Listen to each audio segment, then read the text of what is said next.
Hello दोस्तों, स्वागत है आपका अपने यूट्यूब चैनल में। यहाँ पर चलेगा मिशन बीपीएससी तैयारी 4।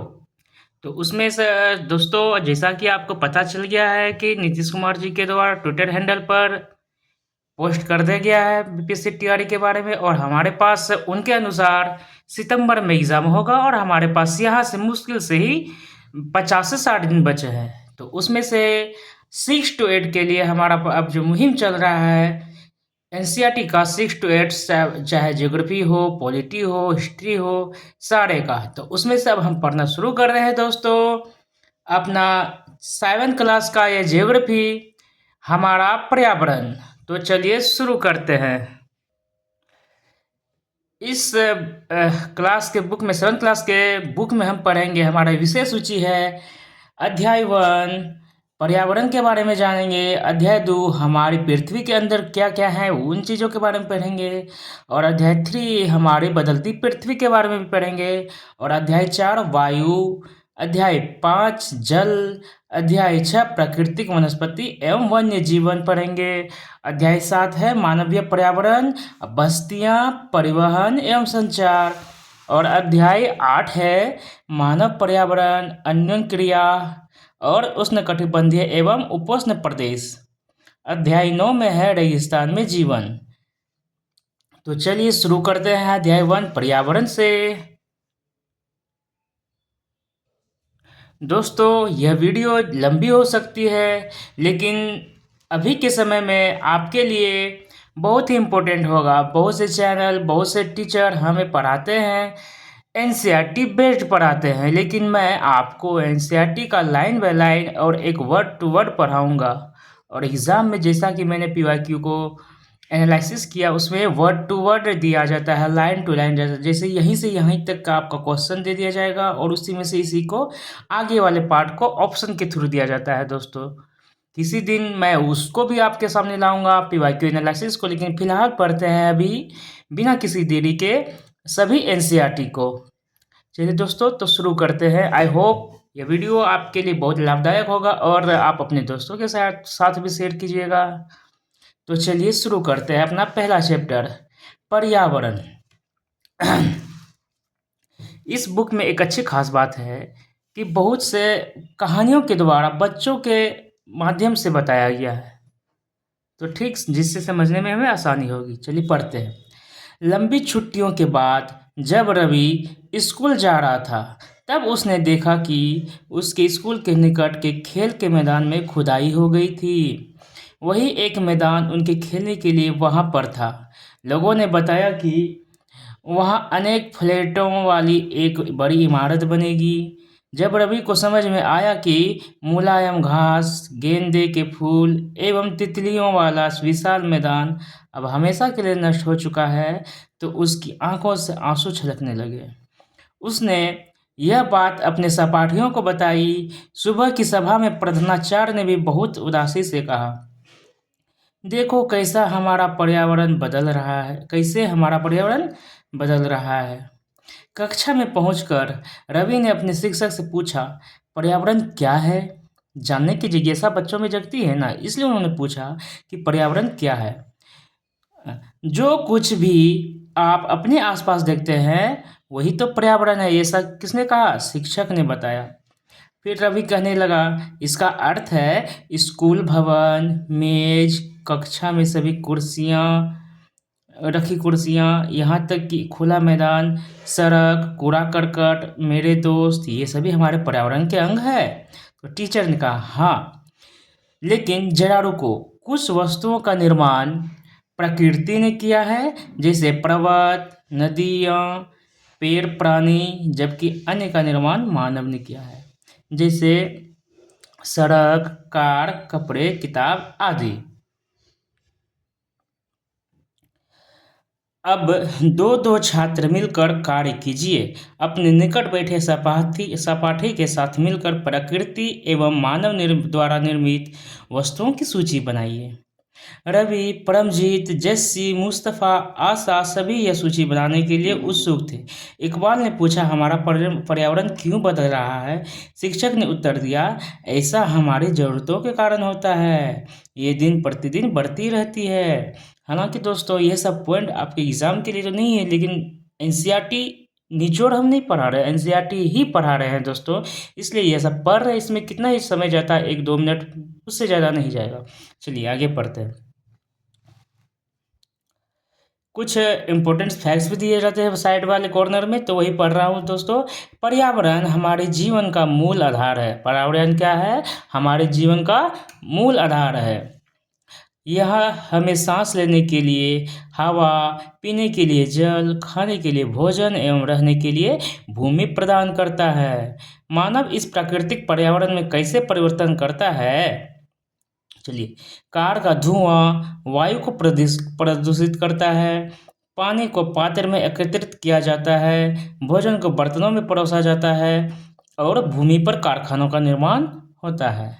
मानव कार, मिल, कारखानों एवं बर्तनों का निर्माण करता है। इस प्रकार के मानव प्राकृतिक पर्यावरण में परिवर्तन लाता है। दोस्तों, आप हमेशा ध्यान रखिएगा, जो हमारे साइड कॉर्नर में इंपॉर्टेंट फैक्ट रहते हैं ना, अधिकतर क्वेश्चन एग्जाम्स में यहीं से पूछे जाते हैं, तो इन सब पे भी ध्यान देना है।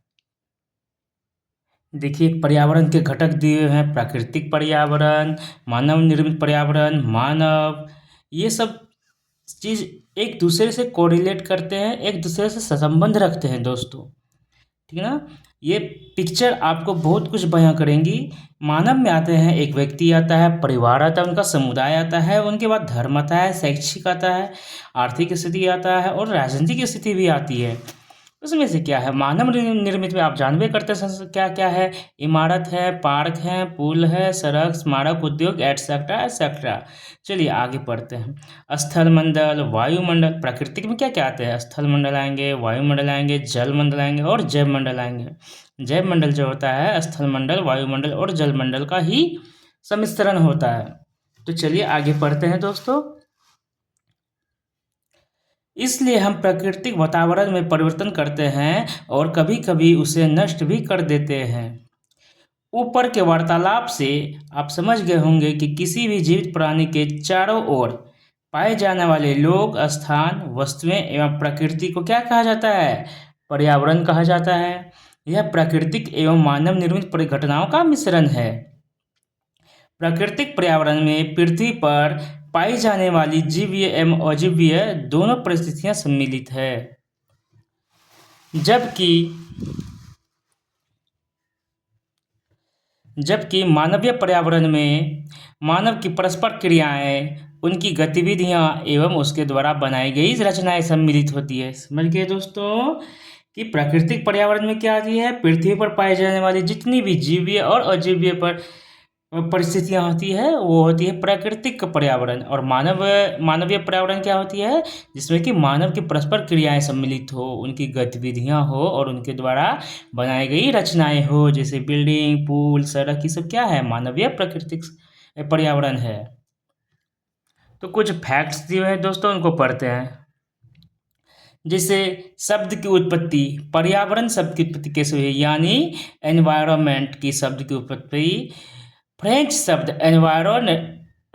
एनवायरोनेर से या एनवायरोनेर से हुई है, जिसका अर्थ है पड़ोस, है ना। पर्यावरण शब्द की उत्पत्ति कहाँ से हुई है दोस्तों? फ्रेंच शब्द से हुई है, एनवायरोनेर या एनवायरोनेर, ठीक है, जिसका अर्थ होता है पड़ोस। और कुछ फैक्ट्स हमारे इधर भी थे दोस्तों, जो बहुत जरूरी है। जीवीय और अजीवीय क्या होती है? तो जीवीय होती है सजीव प्राणियों का संसार, जैसे पादप एवं जंतु, ये होता है जीवीय। अजीवीय होती है निर्जीव पदार्थों का संसार, जैसे स्थल, पहाड़, नदियाँ, ये सब चीजें अजीवीय, लेकिन है प्रकृति की। आगे पढ़ते हैं प्राकृतिक पर्यावरण को विस्तार से। भूमि, जल, वायु, पेड़ पौधे एवं जीव जंतु मिलकर प्राकृतिक पर्यावरण बनाते हैं। स्थल मंडल, जल मंडल, वायुमंडल एवं जैव मंडल से आप पहले ही परिचित है ना, जो कि क्लास 6ठी कक्षा में हमने पढ़ा। आइए अब हम उनके संबंध में कुछ और तथ्यों की जानकारी प्राप्त करते हैं। पृथ्वी की ठोस परपटी या कठोर ऊपरी परत परत को स्थल मंडल कहते हैं। स्थल मंडल किसे कहते हैं? पृथ्वी की जो ठोस प्रकृति होती है या ऊपरी परत को ही स्थल मंडल कहा जाता है, जिस पर हम लोग निवास करते हैं। यह चट्टानों एवं खनिजों से बना होता है एवं मिट्टी की पतली परत से ढका होता है। यह पहाड़, पठार, मैदान, घाटी आदि जैसी विभिन्न स्थलाकृतियों वाला विषम धरातल स्थल होता है। ये स्थलाकृतियां महाद्वीपों के अलावा महासागर की सतह पर भी पाई जाती है।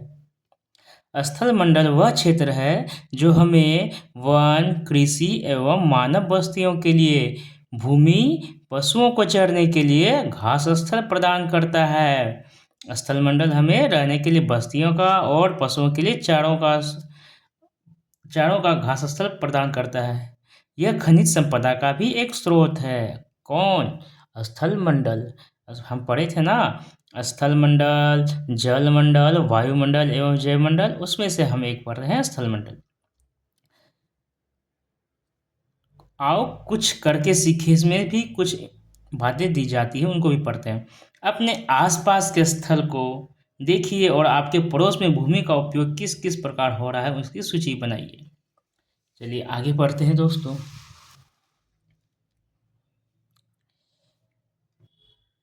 यह चित्र 1.2 पर्यावरण के क्षेत्र का है, जो कि बहुत कुछ बयां करती है।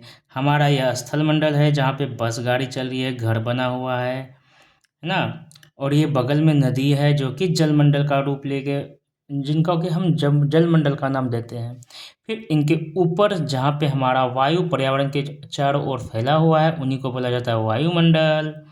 और इन सभी चीज़ को मिलकर जो बनता है उसे कहते हैं जैव मंडल। जैव मंडल में सारे चीज़ आ जाते हैं, स्थल मंडल, वायुमंडल, जल मंडल। तो चलिए आगे पढ़ते हैं। जल के क्षेत्र को जल मंडल कहा जाता है और स्थल के क्षेत्र को स्थल मंडल कहा जा रहा था। यह जल के विभिन्न स्रोतों जैसे नदी, झील, समुद्र, महासागर आदि जैसे विभिन्न जलाशयों से मिलकर बनता है। यह सभी प्राणियों के लिए आवश्यक है। जलमंडल क्या है? सभी प्राणियों के लिए आवश्यक है। पृथ्वी के चारों ओर फैली वायु की पतली परत को वायुमंडल कहा जाता है। समझ गए दोस्तों? पृथ्वी के जो चारों ओर फैली हुई है वायु की पतली परत, उसे क्या कहा जाता है? तो वायुमंडल कहा जाता है। पृथ्वी का गुरुत्वाकर्षण बल अपने चारों ओर के वायुमंडल को थामे रहता है। वायुमंडल को हमारे पृथ्वी से कौन थामे रहता है? तो पृथ्वी के अंदर का गुरुत्वाकर्षण बल। यह सूर्य की झुलसाने वाली गर्मी एवं हानिकारक किरणों से हमारी रक्षा करता है।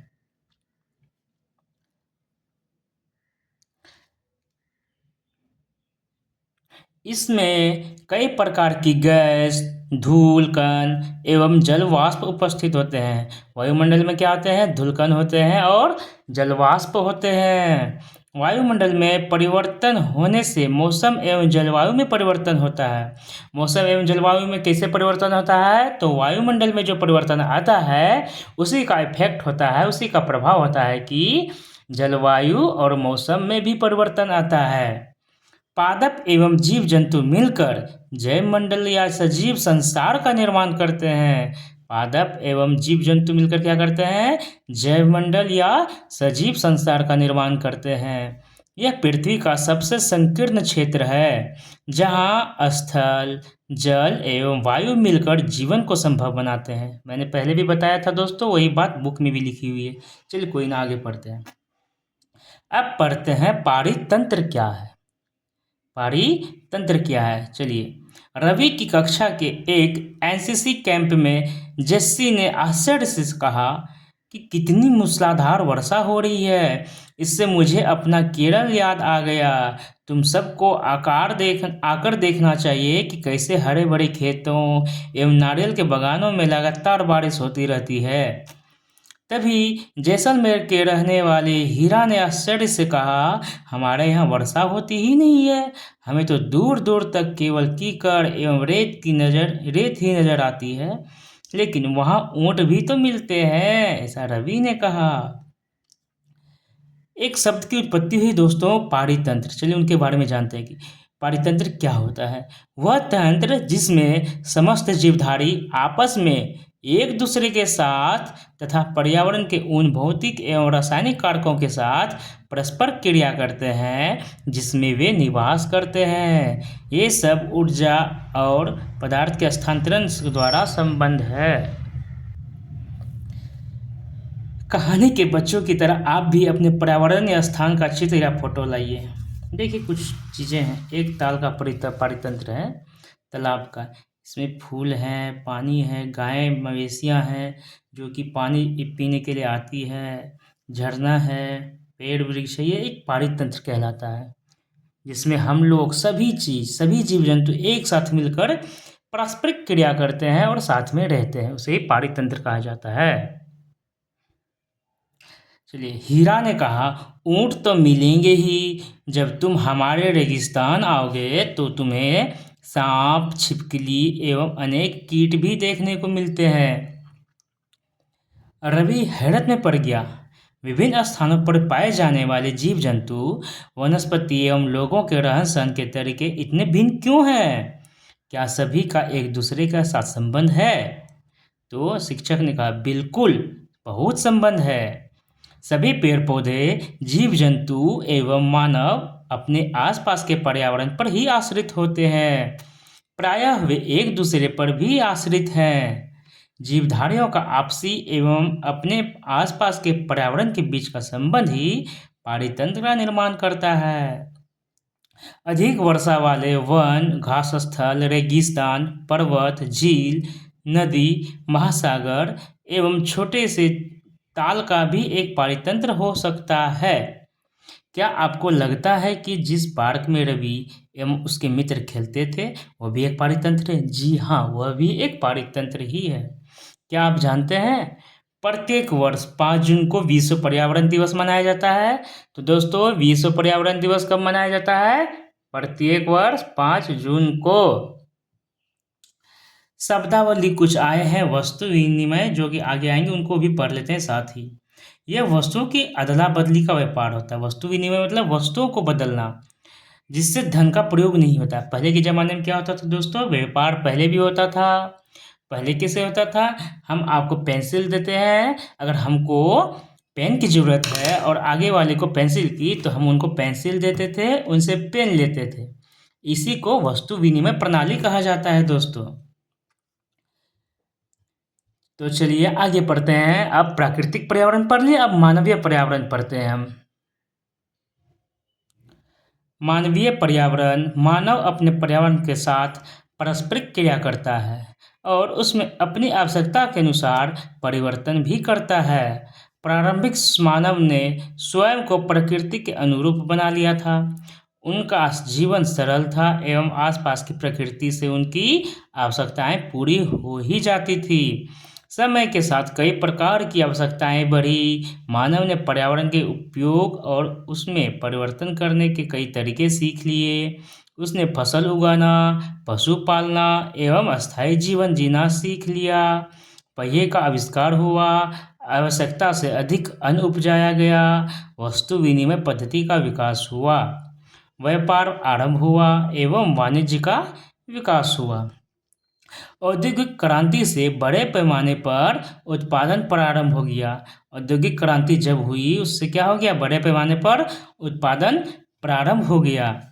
परिवहन तेज गति से प्रारंभ हुआ। पहले पैदल चलते थे, उसके बाद बैलगाड़ी से, उसके बाद साइकिल से, ऐसे ऐसे करते करते परिवहन जो हो गया तेज गति से प्रारंभ हुआ। सूचना क्रांति में से पूरे विश्व में संचार सहज और द्रुत हो गया। क्या आप जानते हैं कि आप गर्मी में रसीला तरबूज एवं सर्दी में भुनी हुई मूंगफली खाना क्यों पसंद करते हैं? प्राकृतिक एवं मानवीय पर्यावरण के बीच सही संतुलन होना आवश्यक है और यही संतुलन बनाए रखने के लिए हम लोग ऐसा खाते हैं। तरबूज है ना, रसीला, गर्मी में रसीला तरबूज और सर्दी में भुनी हुई मूंगफली। मानव को पर्यावरण के साथ समरसता से रहने एवं उसका उपयोग सीखना चाहिए। रवि की कक्षा में मिजोरम की एक लड़की है, नूरी। रवि की कक्षा में मिजोरम की लड़की है, क्या नाम उसका? नूरी। वह अक्सर अपने स्थान की हरियाली की बात करती रहती है। खेल का मैदान नष्ट होने के कारण रवि की उदासी देखकर नूरी ने उसे आने वाली छुट्टियों में अपने घर मिजोरम आने को कहा। रवि के शिक्षक ने सभी बच्चों से कहा कि छुट्टियों में वे जिन स्थानों पर जाएंगे वहाँ के भू दृश्य, घरों एवं लोगों के क्रियाकलापों का चित्र बनाकर लाएं।